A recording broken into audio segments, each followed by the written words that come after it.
Lights, camera, action.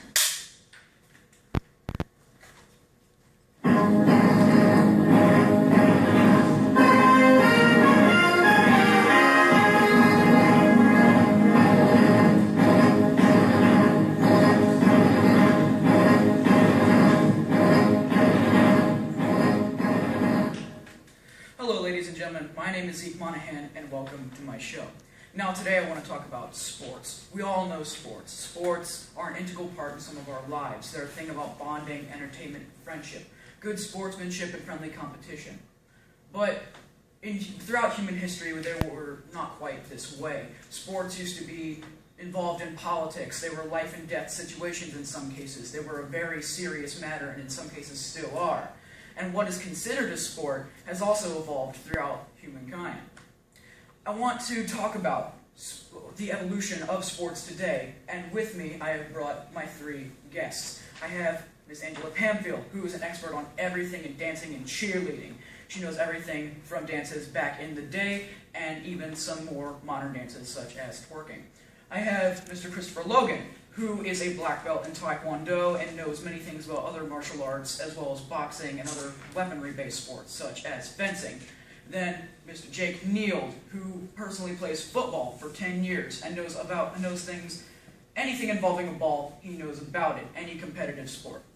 So, Miss Angela, I know you're an expert on dancing. What about dances back in the day? How did it kind of start out? What were some popular dances? Well, you know what, Zeke? First off, I want to say thank you for having me. I've been wanting to get on your show for like ever, so thank you for having me. But today I would like to start, I would like to talk about the conventional sports. And we know dance is competitive and cheerleading is competitive, but today I'm going to focus on conventional. And the first dance I would like to talk about is the jive. Now, these dances are dances that originated from America. So we're going to focus on sports in America.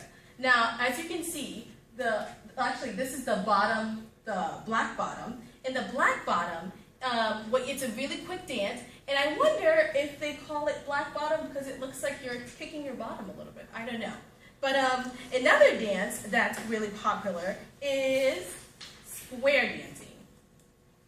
Now, square dancing and the jive is also a dance that originated around the 1950s, and it's a pretty quick dance. And I go to a camp every summer, and we get to square dance.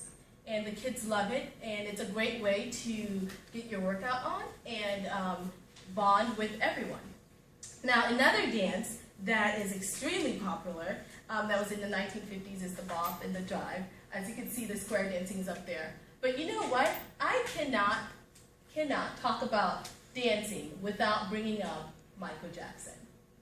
Now, Michael Jackson, as you may know, is the king of pop. And he is known for his incredible dance moves, especially, do you know which dance I'm going to talk about? I think I do. What is it? The moonwalk. The moonwalk.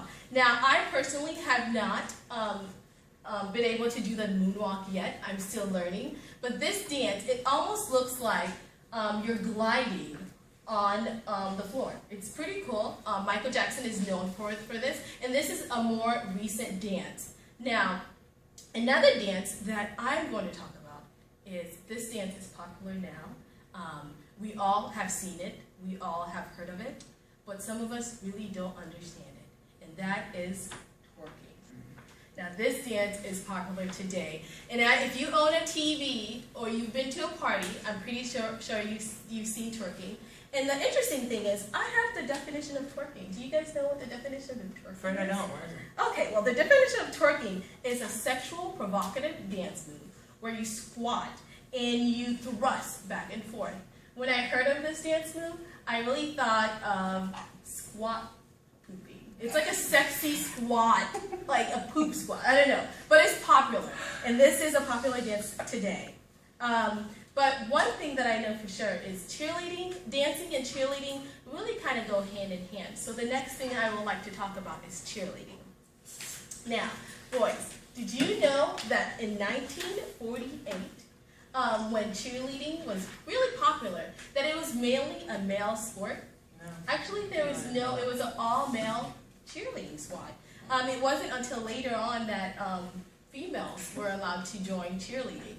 Now, I also have some famous presidents who's actually been in an all-male cheerleader. And I think right here, actually, I have a picture of George Bush.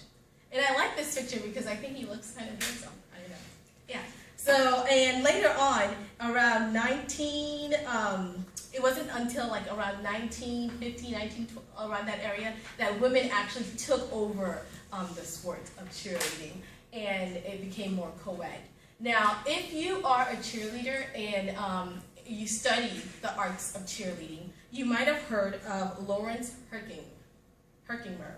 He is the godfather of cheerleading, and actually some of the dances, the cheerleading moves are named after him. And this is him over here doing one of his special moves. Pretty cool.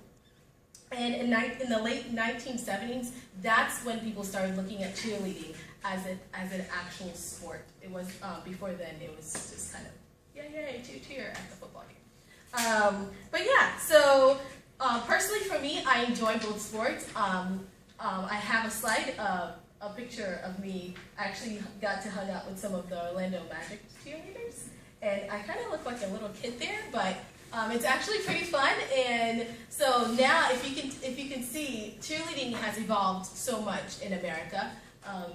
They have different pom-poms. The outfits are a little bit more provocative, but in all, it's a fun sport. And personally for me, I would say a little bit of cheerleading and a little bit of dancing a day might just keep the doctor away. Thank you, Angela. Now, when we think of dancing, it's a very, let's get together and have a party kind of thing. It's a thing about friendship and bonding, but I know, Chris, you know things about combative sports that are, you and me, let's have a duel kind of thing. And I know you're a black belt in Taekwondo. Can you tell us a little bit about that? Sure. Yeah, Taekwondo actually, believe it or not, is a very young sport. It's been around for thousands of years, but it hasn't become very popular until really the 1960s. Wow. It's really young. The known founder of current-day Taekwondo was General Chow Yun-hai, and he began teaching Taekwondo as part of the military training in 1955. And only a year after that, we saw Taekwondo by one of his students, Kwang Ri, in San Marcos, Texas, actually, just a year later. Wow. This kind of went from Korea over to America really quickly. After that, there's a lot of schools that started all over the world, and in 2000, Taekwondo joined the Olympic Games. But it wasn't what most people think of when they think of martial arts or Taekwondo. It was actually sparring, which is like one-on-one. You go and you have pads and you go and fight each other, similar to boxing or other similar sport things. So, and there's point systems and all these little things, but that's just how Taekwondo has evolved as becoming a professional sport rather than just a defense mechanism. Right. Type thing. I know Taekwondo is very refined when it comes to dueling and sparring. There's a lot of rules, a lot of regulations, there's a point system in place, and it makes me think of what I think of a lesser refined cousin, boxing, that you brought up. I don't think of boxing as a very organized thing. It's almost like they threw two guys in a ring and see who gets the knockout first. No, boxing is not that way at all, actually. Boxing isn't crazy old, but it's older than some. We don't really know of a founder, but we know it was boxing began in the Mediterranean area in around the 3rd century BC. So Roman times. Yeah, in the Roman times. And actually, when the Roman Empire fell, we see no more boxing anywhere. Boxing pretty much disappeared because everyone was so busy fighting for their lives, trying to stay alive. They didn't care about sporting, fighting each other. Kind of interesting.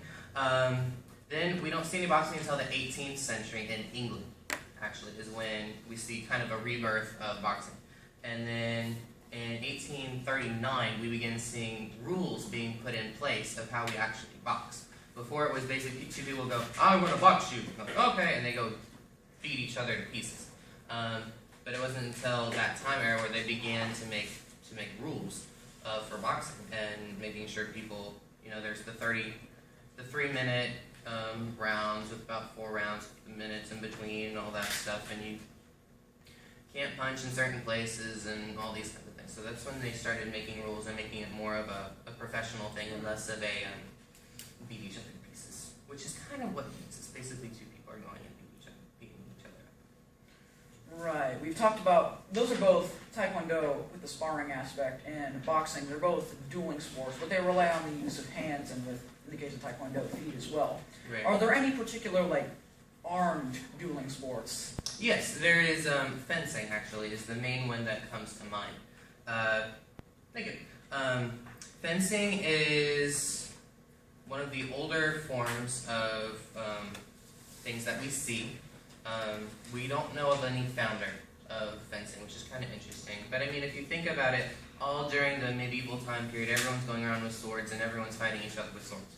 So the art of sword fighting has been around for almost forever, basically. And So is it like, I watched Pirates of the Caribbean, so is what they're doing with their little fencing thing, like with their yes, Pirates of the Caribbean type sword fighting and The Princess Bride, those sword fights they're fencing swords, basically. Oh, that's good.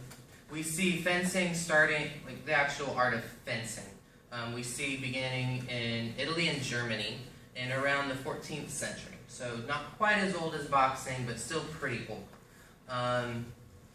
We don't see any type of sporty type things for a long time. Originally, it was based off the honor system. Like you hurt my honor, I'm gonna fight you to earn my honor back, kind of stuff.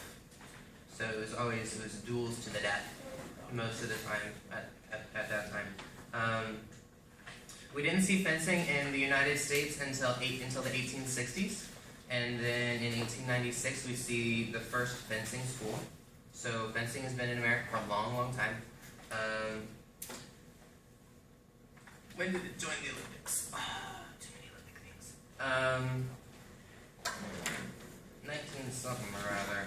Can't remember. Oh, 1896 also, and it did the first fencing school. It also joined the Olympics. So fencing has been in the Olympics for a long, long time. We actually have a clip about it.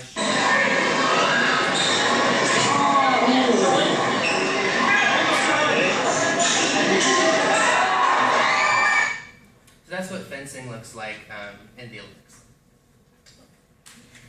Now, we've talked about, with martial arts and fencing and boxing and what have you, it's very direct combat. It's a lot, it's dueling. But, right. But for large team-based competitive sports, I know you're in the know on that, Jake. Yeah. Things like soccer, perhaps. Yeah, these are more team-oriented sports. Right. And today I'm going to talk about soccer. And there's really no official founder of soccer. Soccer-like games have actually been played by different cultures since 2500 BC. When soccer first started, most body parts were allowed, including hands. And soccer-like games spread throughout the world, but would later evolve in Europe. Dedicated soccer clubs sprang up in Britain in the 1700s, and the ball could only be passed backwards and hands could be used. Football Association eventually comes about, and one set of official rules for soccer would be laid out in 1863. The first soccer club in the United States was the Oneidas of Boston, and they were formed in 1862. And on May 21st, 1904, FIFA is formed in France. And then in 1913, the United States Football Association formed and becomes a member of FIFA. And today in America, we have professional soccer and college soccer, and our professional soccer league is called the MLS. And there's actually 19 teams in the MLS.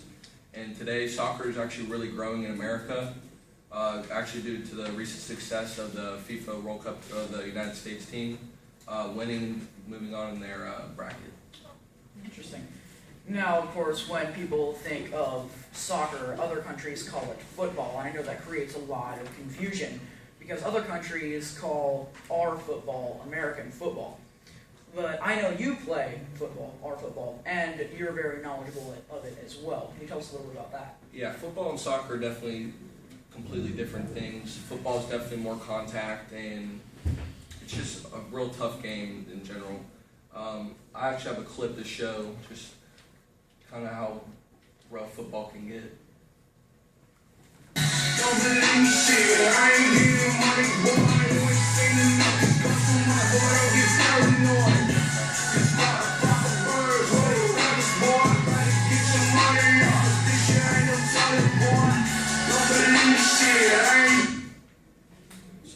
first college football game was actually held on November 6, 1869, between Rutgers University and Princeton University. And the first professional game was held on November 12, 1892, between the Allegheny Athletic Association and the Pittsburgh Athletic Club.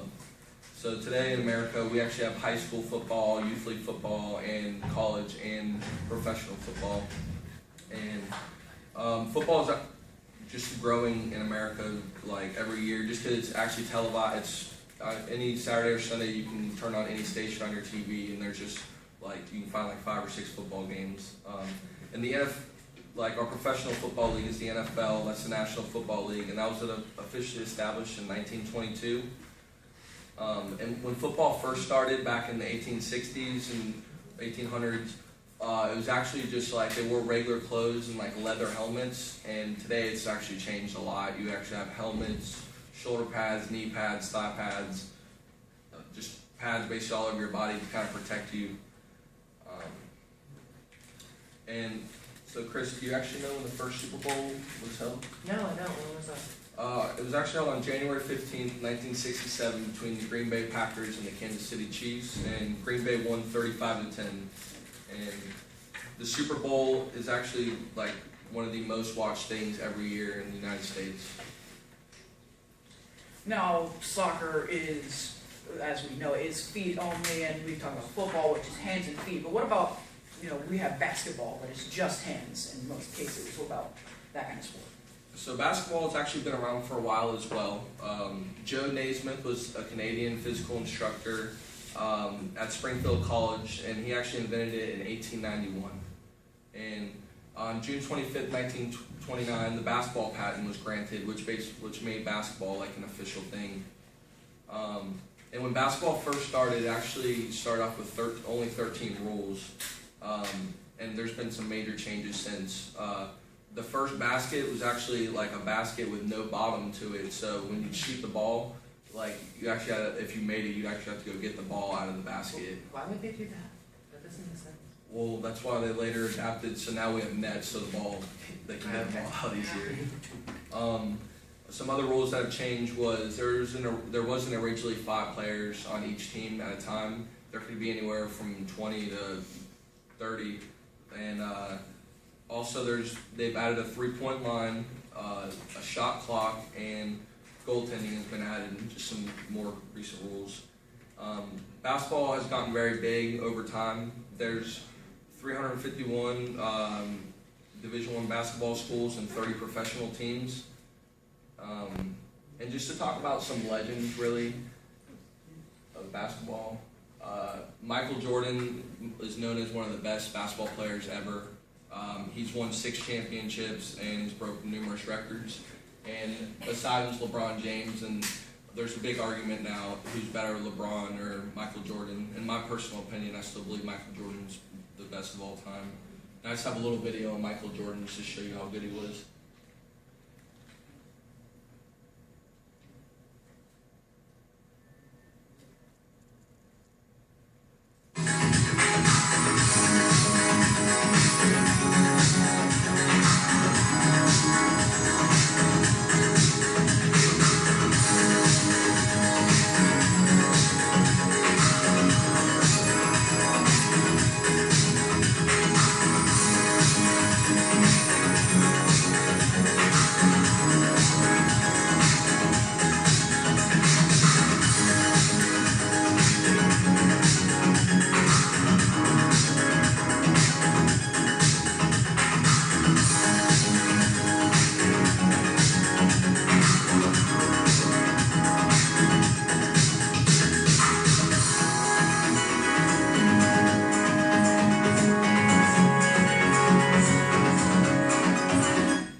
So as we can see, sports have changed over the course of human history, and I think now, especially after seeing how much they've changed, we can really appreciate what they are today, rather than being, something about honor with fencing.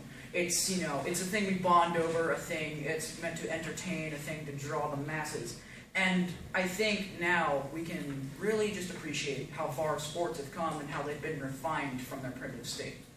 Ladies and gentlemen, my name is Zeke Monahan, and that was my show.